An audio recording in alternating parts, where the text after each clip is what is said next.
So it just shows you again, yeah, how badly he's invested his money. Look at what he's done with our money as well, bro. Like, you look at the records, you look at how bad he spent the money, you look at his talent ID, you look at his lack of man management, bro. There's so many more cons than pros to this manager. Yeah. How people are still backing him, yeah. You can't even say, oh, you know what, I can see the vision. What's the vision? You've signed a bunch of duds. It's What's the vision? There's no football. What's the vision? If I was getting good football and good signings, but we weren't getting the results, that's one thing. I'd back him. 100%. Honestly, genuinely, I'm being serious with you.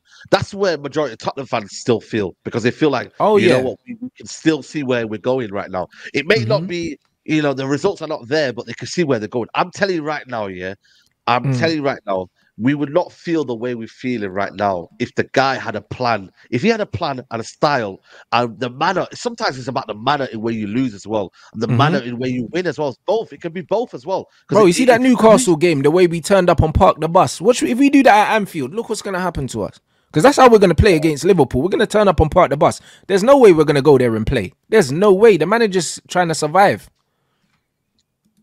Bro, he's going to survive. He's going to park the bus. But now, apparently, people are saying Casemiro's back and now everything's going to change. But Cass won't play. Cass won't play in the Liverpool game. He won't. No, but the thing is now, I seen there was a post yesterday saying Casemiro's back. No, he's back running on grass. He's not back training. He's just back on grass. He won't play. Yeah. But now people are saying, oh, but Casemiro's going to be the answer. But I thought you wanted him sold. They did want him sold. They said his legs are gone. They said his legs are gone. So now the midfield that you're seeing right now, is that not good enough? Is that the midfielders that you see right now is not good enough? Oh, but wait, because the midfield structure was never good. So now you want Casemiro to come and say basically, oh, he's gonna fix this all, man. It's a joke, you know, man.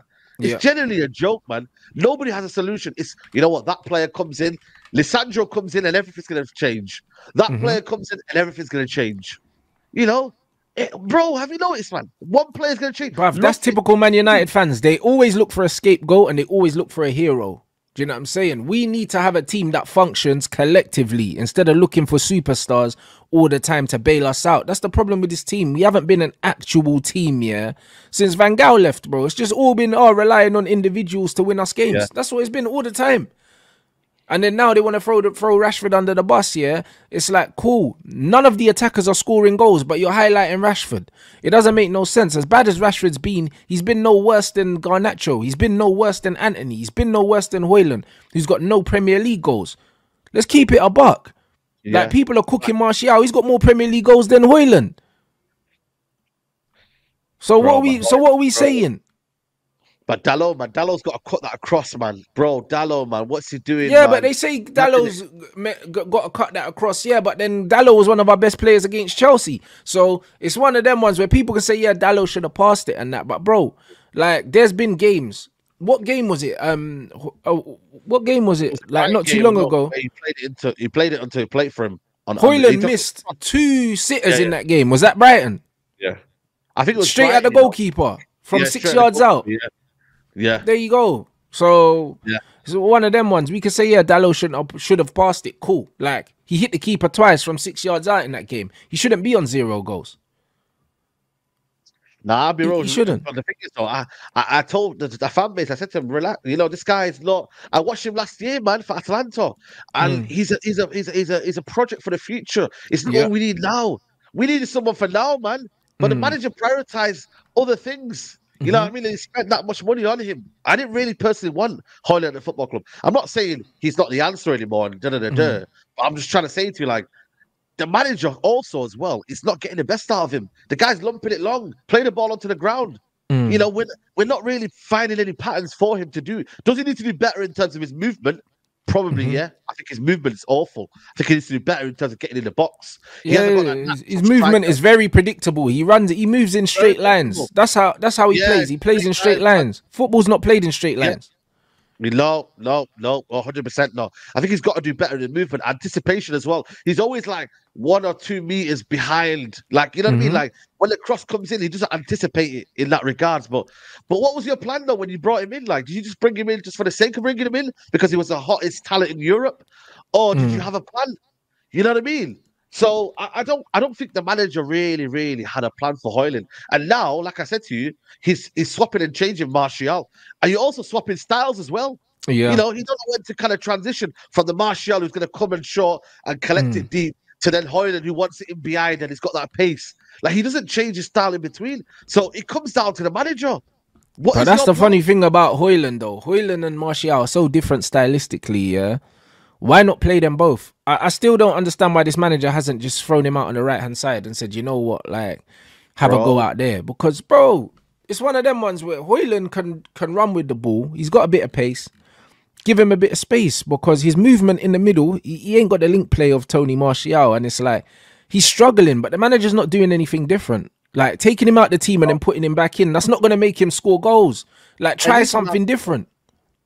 at least with Arteta, yeah, if Jesus is struggling, he might put him on the right, he might put him on the left. You know, I Exactly. think You try different things. You try different things. I think that's what you got to try and do and try and understand in that regards. But this manager is persistent. That's the problem. He's stubborn. You know, he's playing.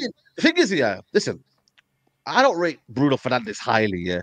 But Bruno Fernandes is not this regista that's going to get the ball from the middle of the park and start spraying balls and becoming this kind of dictating midfielder. He's a final transition player. But you're playing McTominay, who may get you the goals in any isolated games, but you're relying on a guy who's so more limited than Bruno Fernandes. And this is Bruno Fernandes, yeah, he can create something in that final transition. Something better than McTominay. But you're then sacrificing McTominay for Bruno, who can't do what he does. But I don't think he's sacrificing them. I think that they're just getting in each other's way, innit? Like, I don't think it's a sacrifice. I think that they're both just playing wherever they want, bro.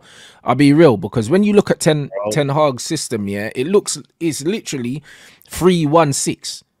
And Amrabat is in the 1, and then everything else is chaos ahead of it, bro. Like, these men are doing what they want. Bruno was popping up on the left wing, like, loads, trying to get the ball off Garnacho and then trying to put in deep crosses from there. It's like Bruno's got no discipline and he's got no intelligence in terms of his movement. When you look at Bruno and you look at McTominay, both of those players need to function in a midfield where they have no responsibility and they can just free roam. If you look at Bruno, when Bruno was scoring goals for Man United, he was playing with complete freedom before CR7 came in, where he was just going wherever he wanted. He was getting into positions and he was scoring goals. Basically, what Bellingham's doing right now at Real Madrid, popping up in areas where he's not being marked, that's what Bruno was doing. That's all he was doing. It's not because he's a smart player, he's a good player. It's just that he can't play with any sort of discipline. He needs to just be let loose, innit? But the thing is, he's not good enough for you to take away all responsibility and just let him do that, because he's not even clinical in those areas, bro. Like, his shooting's mad overrated. He's terrible from set pieces. He can't beat the first man. It's volume. That's all it is. Anyway. That's all it is. Like, his striking of the ball, he's not a pure striker of the football. Like, everything about him, yeah, is massively sensationalized because he stat padded at the front end when he came in. At the front end. He started put up all of his goals at the front end, and now we're not getting them no more. Goals and assists just vanished. Yeah, 100%, man, 100%. And like I said to you, when you give him more responsibility as well, he doesn't take that on as well, because the midfield is crying out for someone who can keep the ball, keep possession. You know what I mean? He does none of that. You know what I mean? He was so bad on Saturday against a midfield of Bournemouth that nobody would take it. Nobody would take that midfield. Let's not be lying to ourselves. So I look at it and I think, you know what, man, the manager is just playing it as he goes along. He don't know what really he's doing. 1 minute Kobe Mino is his guy. Then doesn't want to play him now against 2 games where at home he could get a bit of confidence. Why not play him and Amrabat together and then have one of Mohamed and Bruno in the 10? Then he's got at least some control in that midfield. Why does he not want to do that? But then he wants to play him against Newcastle. Or do this or do that. Like, bro, what? Like, I don't genuinely get this manager. You know, he's just so devoid of any ideas. And you know what as well, yeah? He lacks any charisma. Like, he doesn't make you believe that something's going to happen. Like, something's going to change. But this is what I'm saying. He can't even get us excited about what he's doing. So how are the players going to be excited? This guy don't know what he's doing. He's got nothing about him. Like, he's the most boring Man United manager we've ever had as well. Like, everything about him is just mundane, bro. Like, it's terrible. Yeah. Like, at least with Ralph, we knew we were going to get the truth. Even when we weren't winning, Ralph would come out, and he would tell us exactly why we weren't good. He would say, this wasn't good. This press in the first phase wasn't good. We Guy's gave the ball lying. away here. Bruv, this guy's talking rubbish saying, oh, we played well. Can I show you something? Yeah, I think there was a quote here that I put up on the Twitter. It was basically saying, yeah, he's contradicting himself basically in the fact that he's saying that, you know what, our team is playing well, and you know what, they're consistent, etc., etc. I'm gonna pull it up right now. I'm gonna see where it is right now. Because bro, he was talking about saying we don't have the squad to be consistent, but then before he was saying how good the squad was and how there's competition for places, and that's why Varane has to wait his turn, and that it's like internal competition. Who am I competing with? Johnny Evans? Yeah, no. He says here the team is good. This is 2 weeks ago, by the way. All the players in the squad are good and deserve the best to play for Man United because they are brilliant players, and that counts for the whole squad. And then after Saturday, he goes, as a squad, we are not good enough to be consistent. So where do you stand, my friend? Where do you stand? Like, genuinely, man, I'll be seriously, where do you stand? Because now you've thrown them under the bus. You know what I mean? This is what I'm saying. You think these players don't realize that? Do you think these players, Tommy's just saying it for the sake of it to the media? You know, inside, they're thinking, hold on a minute. Man just said we're not good enough to be a squad, to be consistent. How do I feel when this guy is telling us to do the tactics on the football pitch that he's telling us to implement? So what is it? Is it you, my friend? Are you not giving us the best platform to succeed? You know, this is, again, by the way, it's not an excuse for the players because they need to do better. But ultimately, you said 1 minute we're good and we deserve to be in this squad, and then another minute you're like, well, to be honest with you, you lot are shit, basically. Yeah, but this is the beauty of it. So when McTominay comes out and says all the players are behind him, they are. Because all the ones that aren't behind him, he's fallen out with. Do you know what I'm saying? So all the players that are playing are for him, because now Rashford and Martial are ill. Do you know what I mean? So they're probably not going to play on the next game, or they're going to be on the bench because they haven't trained today because they're not well, when really they just don't want to play for him. Casemiro's not well. Varane's not well. Do you know what I mean? Sancho's not with the squad. It's funny how everyone you're falling out with, is just not there. It's not there. Nobody can there. Say, you know what? Like, you know, the players that are creating the toxicity, and these players here, and bro, they're not here, man. This is why I said to people, when people try to get onto Sancho, I said, oh man, he's ruining the squad morale. I said, bro, he's not on the football pitch. Yeah, Sancho, you get me? Like, there's no messing around. Look what's happening on the football pitch. And like, since Sanchez lost, bro, how many of these attackers have scored goals? He's having the last laugh right now, because since he last played, we ain't had an attacker score at Old Trafford. So he's laughing. He was the last one to do it. So, bro, Sancho's been proven right. He's been proven right. When they were talking and saying a lot of senior players have approached the manager about his management style and training intensity and all these things, and basically the manager said, I'm going to do it the way I'm going to do it. And now look what's happening. It's hilarious. And now we're hearing these rumours about Rafinha coming to Man United. I don't believe this anyway, because he's left-footed and Antony's left-footed. So, and plus Rafinha's trash. So, do you know what I mean? So Rafinha and Antony together, no thanks. That's not going to happen anyway. But the funny thing is, Jadon Sancho's been linked with Juventus. He's been linked with Dortmund. He's been linked with Barcelona. Linked with decent sides. And you think Jadon Sancho's the problem? Hey, listen, you're going to find out. Varane's been linked with Bayern Munich. All the players, that are leaving us are getting linked with clubs that are better than us. But they're the problem. Are you sure? Yeah. When it's a narrative, though, people, it's the problem, though. This is the narrative that's been set. Everything's toxic. These players are toxic. These players are against the manager. They need to go. Hold on a minute. Where's the accountability for this manager here for not picking his best 11? Where's the accountability for him? Everything gets brushed under the carpet when it's Ten Hag, but when it's the players, and one thing as well, this is what I find understanding is that 1 minute it's the players, they're bad, and they're down tooling. But in 1 minute, it's the manager, and he's great for the way he played football against Chelsea. But now it's down tooling players on Saturday. Yeah. Which one is it, by the way, fans? Like, seriously. 1 minute it's the players are a disgrace again. They let the manager down. No, hold on a minute. The manager also led that group of players out there. He picked the team. He picks the substitutions. He picks everything. Do you guys understand that? He controls the narrative. Whatever happens on the football pitch, he enables what goes on. Yes, performances can happen, and yes, players can have stinkers, but ultimately, the manager sets out the tactics. Iraola set out tactics to win the game. You see what he said after the game, by the way? Man's taking the piss out of us, man. Yeah. We knew what we were going to do. We Yeah. knew that we were going to do this. We knew, bro. Are you? Because we're predictably unpredictable, bro. Like we have no structure, and he was able to work that out, even with the players that he's got. That tells you everything you need to know. That tells you everything you need to know. When you look at this Manchester United team, they're going absolutely nowhere fast. Facts. Nowhere fast. We're finished, bro. Yeah, we're finished, man. We're finished, man. I think we're finished as a football club, you know what I mean? And like I said, man, you know, this is judgment week, man. You get me? Like, he's gone by then. I don't know why we're waiting, though. Why do we have to wait to get beat 5-0 by Liverpool? Why do we have to wait until, you know what I mean? The Champions League group, like, you know, you could have sacked him early on. We could have had a chance of getting out of the group, man. But this is the funny thing, Saeed. That's what I'm saying. Why are the people, you know what it is with a lot of football fans? Like, who should we get? Who should we get? It's like, why are you waiting until that leak in the roof, turns into the whole ceiling collapsing? You know them ones. It's like, bro, couple drops from the ceiling and that, cool. Like, the boiler might be broken. Do you know what I mean? Like, the attic might be flooded, but nah, it's all right. Forget the drips of water. Let's wait until the ceiling caves in.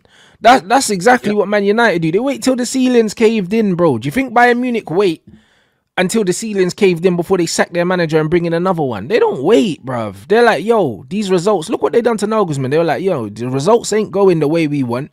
Before things get to a point where we can't salvage it, let's make the decision now.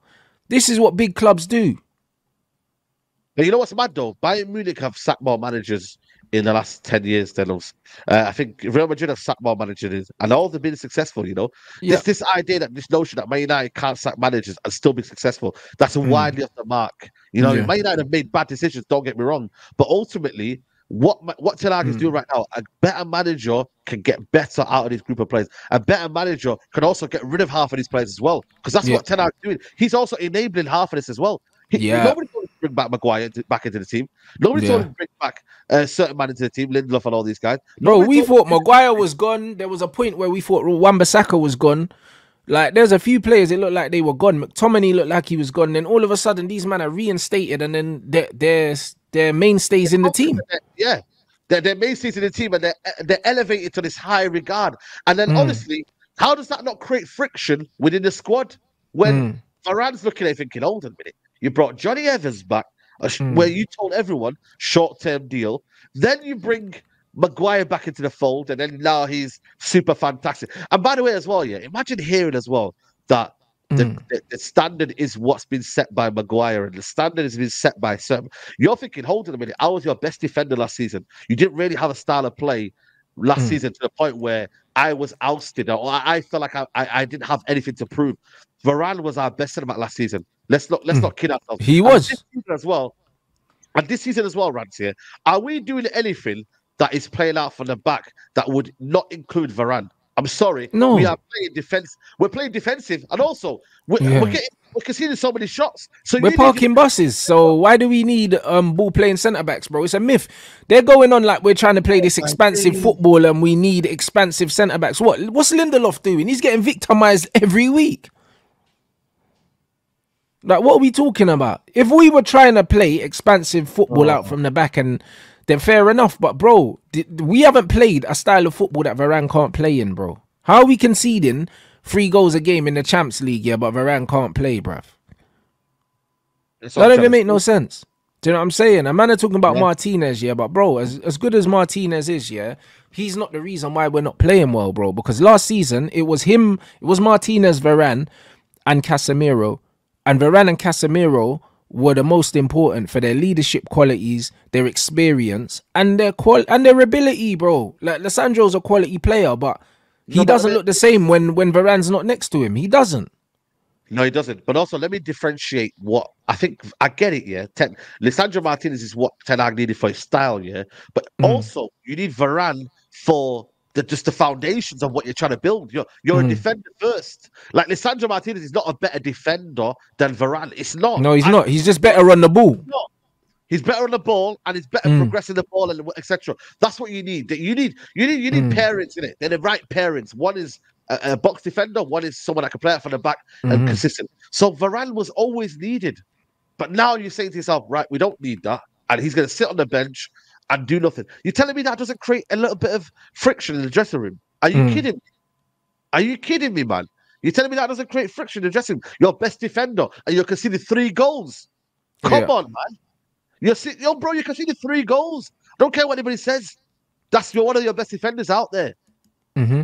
So it's just miss me with that bullshit, man. Yeah, but Like, bro, oh, but we're playing. we know that, but bro, don't think the players don't know that as well. Don't think, yeah, that Varane's not sitting there with Casemiro and a few of the other man them saying, "Right, man's really behind Victor Lindelof and Johnny Evans. Is this real? Is this real?"